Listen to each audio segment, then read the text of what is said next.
Buenas tardes, hermanos. Dios les bendiga. Bienvenidos a esta noche de estudio bíblico. En el nombre de Capilla Calvario Higher Ground, Ministerio en Español, le doy la bienvenida a cada uno de ustedes. Vamos a orar entonces para entrar en el estudio de esta noche. Bendito Padre, te damos toda la gloria y toda la honra a ti, Señor. Bendice tu palabra, Señor, que va a ser expuesta en este estudio bíblico, Señor, que nosotros podamos poner atención a tu palabra, Señor. Remueve todo estorbo de nuestra mente, de nuestro corazón, y que nosotros podamos estar exhortos, poniendo atención, extrayendo estas enseñanzas, Señor, que están en tu palabra para nuestro beneficio. Gracias, bendito Padre, en el poderoso nombre de Cristo Jesús. Amén. Bien, abra sus Biblias entonces, hermanos, en el libro de Génesis, considerando el capítulo 33 y 34. El tema que tengo para esta noche es, en forma de pregunta, ¿es dulce la venganza? El novelista escocés Walter Scott escribió: la venganza es el manjar más sabroso condimentado en el infierno. Imagínese usted. La venganza es una forma de violencia y es un impulso que nos ha acompañado durante todo el tiempo de nuestro desarrollo humano. Probablemente más de alguna vez o más de alguna ocasión usted ha escuchado la frase "la venganza es dulce", para referirse a cierto grado de satisfacción que se experimenta cuando alguien que nos ha hecho un daño recibe su merecido. Pero, ¿qué hay de cierto en esta idea? ¿Es la venganza realmente satisfaciente? ¿Qué dice la Biblia al respecto? Bueno, la Biblia tiene mucho que decir acerca de la venganza. Tanto en el hebreo como en el griego, las palabras que se traducen para venganza, revancha, desquite, tiene como su significado principal la idea de castigo. Ahora, como humanos sentimos esa necesidad, especialmente cuando hemos sido heridos. Y llega a ser tan tentador el tratar de asumir el papel de Dios y castigar a quienes creemos que se lo merecen. La carta a los Romanos, el apóstol Pablo, al escribir en el capítulo 15, versículo 4, dice: porque las cosas que se escribieron antes para nuestra enseñanza se escribieron, a fin de que por la paciencia y la consolación de las Escrituras tengamos esperanza. En la Biblia hay ejemplos buenos que son dignos de imitar, y a la vez hay ejemplos malos, de malas acciones, que están ahí con el propósito que nosotros aprendamos, no para cometer esos errores, sino para no cometerlos y así evitar las consecuencias. En este estudio bíblico tenemos dos ejemplos donde hay un factor común en ello, y es la venganza. Cada decisión que usted toma, cada decisión que nosotros tomamos, ya sea consciente o inconsciente, afecta su vida y afecta la vida de los que le rodean. El poder de cambiar está dentro de usted. De la toma de decisiones depende en mucho si lleva a cabo una venganza o decide perdonar. Abra allí su Biblia entonces en Génesis. Las historias relacionadas son: en el capítulo 33 está la conciliación entre Jacob y Esaú. Y en el capítulo 34 está la historia de la deshonra de Dina y la venganza. Veamos primeramente el tema número 1, la reconciliación entre Jacob y Esaú. Jacob ha enfrentado sus temores. Primero, al enfrentar a su tío Labán y huir de su potestad. Después, la lucha que tuvo con el ángel durante el camino. Y ahora, al encuentro de su hermano Esaú. Jacob ya está de vuelta en la tierra prometida, ya está en Canaán. La promesa de Betel se ha cumplido. La promesa del pacto abrahámico acerca de su simiente continúa. Veamos ahora entonces la estrategia de Jacob en este capítulo 33. Las cosas han cambiado en el corazón de Jacob y él va delante de ellos. Se acuerda que anteriormente él mandó a la familia adelante y él se quedó atrás. Bueno, ahora parece ser que Jacob ha tomado una decisión totalmente diferente. El hombre ha cambiado después de esa lucha con este ser angelical. Ahora él va al frente. En otras palabras, si van a matarlo, pues que lo maten a él primero. Él todavía, aún así, crea una estrategia dividiendo en dos grupos a su familia, pero a la vez confía en la presencia de Dios, la protección que Jehová mismo le confirmó a él. ¿Qué es lo que hace entonces ya Jacob cuando va acercándose a Esaú? Dice que se inclina ante Esaú. Esta es una conducta humilde y sumisa que hace mucho para, de alguna forma, quitar la ira de su hermano. Pase lo que pase, nada puede salir mal para aquel cuyo corazón está firme confiando en Dios. Esa es una realidad, el que confía en Dios. Y Jacob estaba aprendiendo a confiar en Dios. ¿Cuál es la actitud de Esaú? Bueno, en el 33, versículo 4 dice que Esaú corrió, lo abrazó, se echó sobre su cuello y lo besó. Lloraron, dice. Lloraron. Todo esto es señal no solamente de un saludo afectuoso, sino también señal de perdón. Sí, ¿por qué? El perdón deja atrás los rencores y la amargura. Esaú, el hombre que odió a Jacob y planeaba matarlo, tenía planes de matarlo en venganza. Ahora vemos a un hombre diferente e interesado en saber de la familia. No tenía reclamos por los errores del pasado.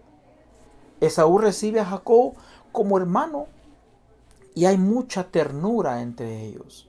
Versículo 5 dice que Esaú le pregunta acerca de estos grupos de mujeres y sus hijos que acompañaban a Jacob. ¿Quiénes son estos? A esta pregunta Jacob habló sinceramente como un hombre cuyos ojos están siempre dirigidos hacia Dios, hacia el Señor. El hallar gracia ante los ojos de mi Señor fue la respuesta de Jacob. Jacob instó a Esaú como si su temor hubiera totalmente ya terminado. Y él tomó su presente. Bueno es cuando la fe de los hombres los hace generosos, de corazón libre y mano abierta a compartir las bendiciones recibidas. En el 33:9, ahí vemos cómo Esaú le dice a Jacob por los regalos que Jacob le estaba dando, pero Esaú le dice: suficiente tengo, hermano mío. Los regalos eran comunes en ocasiones especiales. Ahora, rechazar un regalo en esta cultura implicaba una relación tensa. El rechazo de Esaú podría haber apoyado los peores temores de Jacob. Esaú no necesitaba estos regalos. Era la razón por la cual Esaú le decía esto. Pero los aceptó como una señal de aceptación de su hermano. Versículo 11. Jacob entonces reconoce la fuente de sus riquezas. No solamente ya las espirituales que tenía como un hombre transformado, sino también las riquezas físicas que el Dios del pacto le había dado. Los rencores y la amargura han quedado atrás. Por lo cual nosotros podemos ver ya en el versículo 20, 33:20, cómo Jacob ya ha regresado a la tierra prometida y levanta un altar a Jehová. Esto designaba un lugar, tiempo y también manera de adorar. Permitía que en ese altar que estaba levantando se llevara tanto oración y sacrificios a Jehová. ¿Qué aprendemos nosotros de esta historia? Porque ese es el propósito en todo estudio, ¿no? ¿Cuál es el provecho que nosotros se le vamos a sacar? Como dice Romanos, como el versículo que leímos en la introducción, que fueron escritas para nuestra instrucción. Entonces, ¿qué aprendemos de ello? Número 1, venciendo el miedo con la fe puesta en Dios. El miedo viene en muchas formas. Jacob tenía miedo por las amenazas que su hermano había hecho anteriormente, pero las enfrentó confiando en Dios, que había prometido estar con él. Encontramos nosotros que el salmista escribió en el Salmos 34:4, dice allí: busqué al Señor y Él me respondió y me libró de todos mis temores. Número 2, apartando el enojo con la suave respuesta. A la pregunta de Esaú: ¿qué te propones con todos estos grupos que he encontrado? Porque era parte de la estrategia que Jacob tenía, haber dividido en grupos. Pero no le dijo: es que sentí desconfianza, ¿no? Y podías tú obrar mal. No, más bien Jacob respondió: el hallar gracia en los ojos de mi Señor. No le reclamó ni por las amenazas, ni le dijo tampoco de sus miedos, sino que le habló de la gracia, que es el don de Dios. Proverbios capítulo 15, versículo 1 dice que la suave respuesta aparta el furor, mas la palabra hiriente hace subir la ira. Cuando han habido circunstancias como las que habían ocurrido entre dos hermanos, en estos casos, saber responder va a ayudar a unir. Porque si la respuesta es suave, aparta cualquier ira, cualquier furor que haya, lo va a apartar. En vez de reclamos, en vez de traer recuerdos que dañan, hay que buscar los recuerdos que unen, los recuerdos que puedan dar gloria a Dios y que los pueda unir. Esto es la base del perdón. Por eso lo número 3 es el perdón. Esaú incluso pues perdona también a su hermano Jacob. Y esa fue la razón por la que hicieron la paz. En Génesis 35:29, ahí dice que Esaú y Jacob sepultaron a su padre Isaac. Como familia, obraron ellos correctamente y honraron a su padre hasta el día de su muerte. Acordémonos que Esaú había dicho que el día que su padre falleciera, él iba a tomar venganza. Así es que Esaú no llevó a cabo su promesa de matar a Jacob cuando su padre Isaac muriera. Más bien lo que hizo Esaú ahí fue combatió el deseo de venganza con el perdón. Pero sabemos que pues Jacob también obró en armonía para que ese perdón fuera una combinación. Ya habían puesto tiempo y distancia de por medio, pero ahora con el regreso de Jacob están otra vez en los mismos terrenos. Jacob había recibido la promesa de Dios. Por eso el número 4 es: lo que Dios promete, cumple.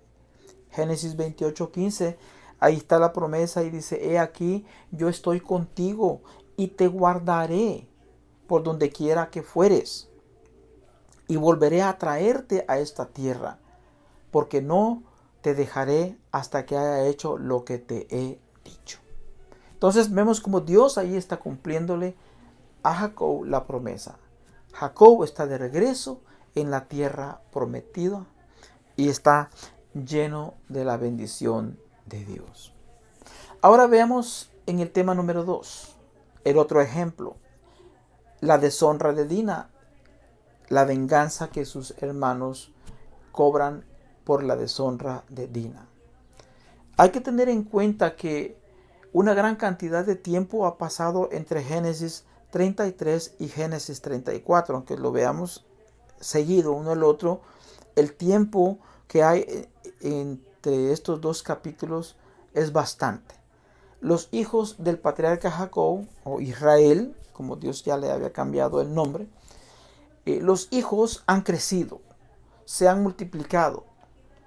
Dina, la hija de Lea, la primera esposa de Jacob, es la única hija mencionada en el linaje.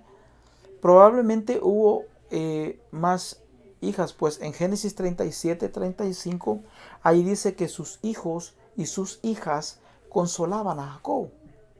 Habla en plural, indicando que había más hijas.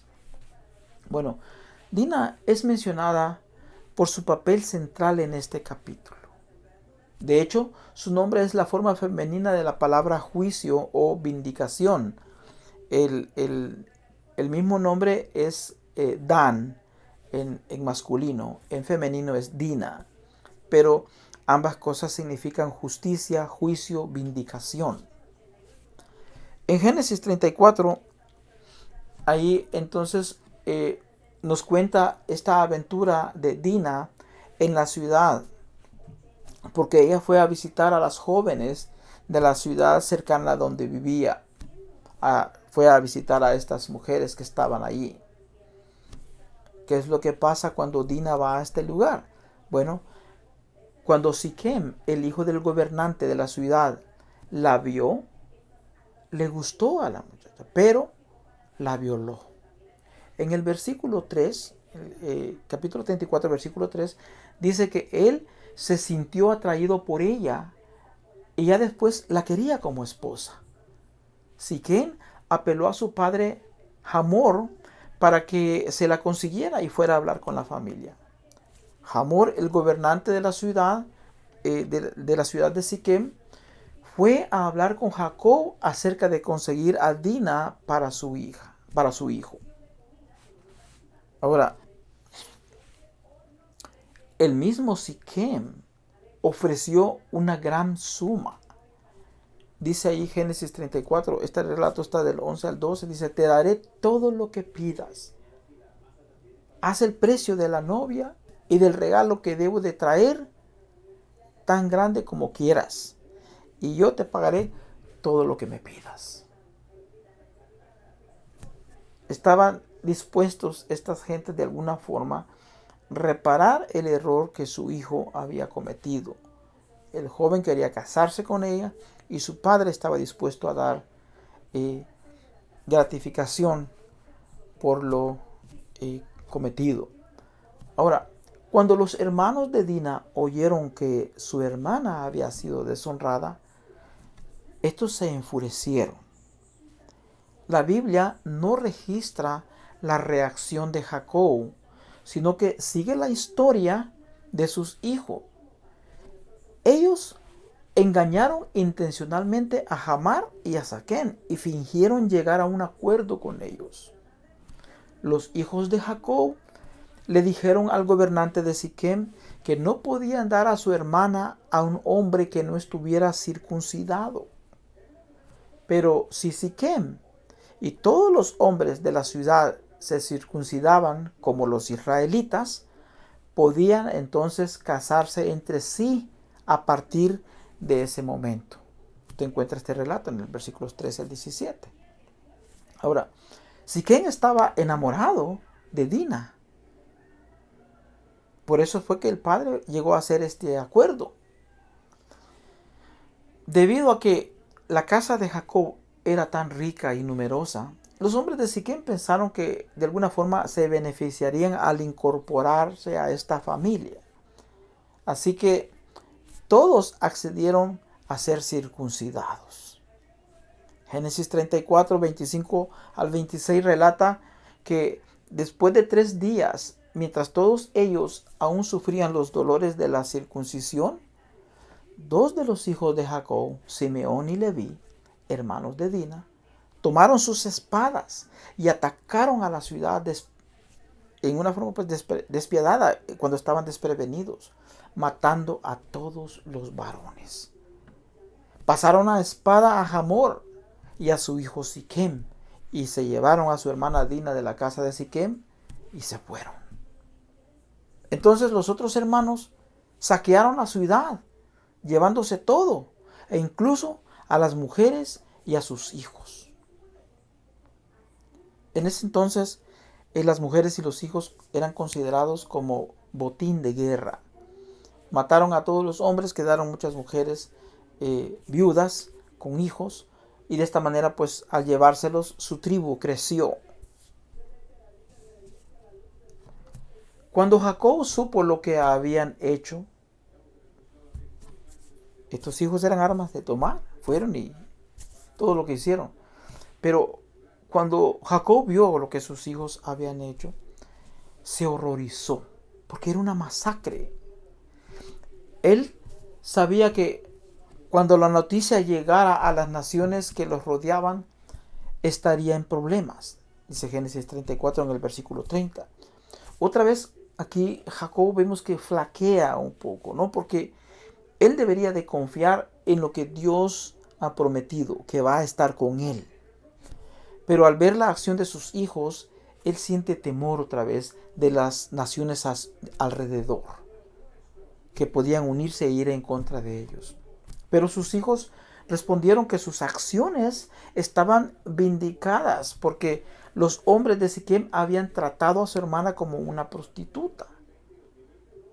Versículo 31 lo declara. Ahora, para ellos su venganza estaba justificada. Estaban haciendo justicia, vengando la dignidad de su hermana. En los siguientes capítulos de Génesis, ahí registran que Jacob se mudó con su familia, siguiendo las instrucciones de Dios, y se fueron a nuevas tierras, ¿verdad? Anduvieron moviéndose en lo que es pues Canaán. Ya no se escucha nada más acerca de Dina en la Biblia. De este segundo relato, ¿qué podemos nosotros aprender? Bueno, primeramente tenemos que tener como punto número 1 el error de Dina al elegir sus amistades. Dina debería de haber sabido elegir sus amistades dentro de su cultura y no haber ido sola a la ciudad de Siquem. La primera carta a los Corintios en el capítulo 15, versículo 33, el apóstol Pablo escribe: no se dejen engañar, las malas amistades echan a perder las buenas costumbres. Por eso es necesario que buscar esas amistades dentro de la misma fe, dentro de la misma creencia. Punto número 2. Los mandamientos de Dios no deben de subestimarse. No. La circuncisión era necesaria para todos los descendientes de Abraham, como una señal del pacto que Dios hizo con él. Eso lo encontramos nosotros cuando estudiamos en Génesis capítulo 17, especialmente del versículo 9 al 14. Pero los hijos de Jacob utilizaron la circuncisión como una estrategia de guerra y tomar ventaja sobre el enemigo. Y eso nos lleva al punto número 3, los engaños y las mentiras. Sí, porque los hijos de Jacob engañaron y les mintieron a Siquem y a su gente, que ellos darían a Dina en casamiento si se circuncidaban. Eso era una mentira. Sabiendo ellos que la costumbre y la tradición patriarcal desde Abraham era que no debían de casarse con gente de los cananeos. Encontramos eso nosotros en Génesis 24:3. Por lo tanto, eso era una mentira, era un engaño, era sencillamente la estrategia que estaban utilizando para que estos se circuncidaran, porque ellos sabían que 3 días después, al estar circuncidados, estos hombres no iban a poder pelear. Iban a estar incapacitados para poder enfrentarse a las armas con ellos. Y eso fue lo que hicieron. Por eso nos lleva al punto número 4, el enojo y la venganza. Ellos planearon todo, tomaron acción basado en planeando su venganza. Simeón y Leví, dice ahí, fueron los que tomaron la delantera en cuanto a esto. Ellos acabaron su objetivo de llevar a cabo su venganza para castigar así a los que habían deshonrado a su hermana Dina. Su padre Jacob maldijo su comportamiento, no a ellos, sino a su comportamiento. De hecho, en Génesis 49, 5 al 7 encontramos ahí cuando les dice Jacob, Simeón y Leví son hermanos, armas de iniquidad son sus armas. En su consejo no entré mi alma, o no entre mi alma en su consejo, ni mi espíritu se junte en su compañía, porque su furor, o en su furor, mataron a hombres. Maldito su furor, dice, que fue fiero, y su ira, que fue dura.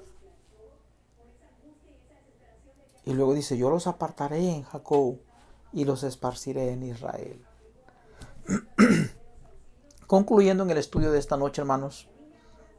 Bueno, Jacob y Esaú vemos que se reconciliaron y los deseos de venganza de Esaú se acabaron. No fueron llevados a cabo. Podemos ver de que ahí hubo un encuentro entre los hermanos y una reconciliación que trajo bendición para Esaú y bendición para su hermano Jacob. ¿Por qué? Porque con el pasar del tiempo, cuando su padre falleció, ellos pudieron estar como familia para poder darle honra a su padre hasta la tumba. ¿Cuántas familias vemos hoy en día que están divididos por errores y rencores del pasado?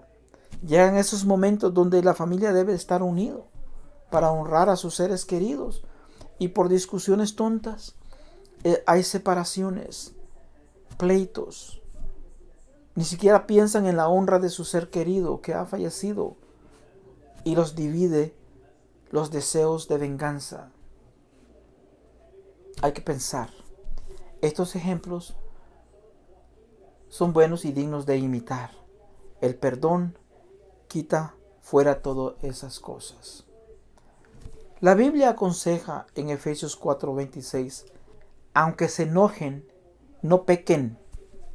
Es un buen consejo. Tienes derecho a enojarte porque hay diferencias. Tenemos diferencias unos con otros, ¿sí? Está bien, enójate un tiempo, pero no estés todo el tiempo enojado. No peques tampoco. Arregla tus diferencias teniendo en cuenta el amor de Dios y el amor a Dios. Romanos 12:19 dice, no os venguéis vosotros mismos, amados míos, dice el apóstol Pablo, sino que déjale lugar a la ira de Dios, porque escrito está, mía es la venganza, yo pagaré, dice el Señor. Es Dios quien va a tomar control. Devolver mal es con el bien, puede irritar nuestro sentido de justicia.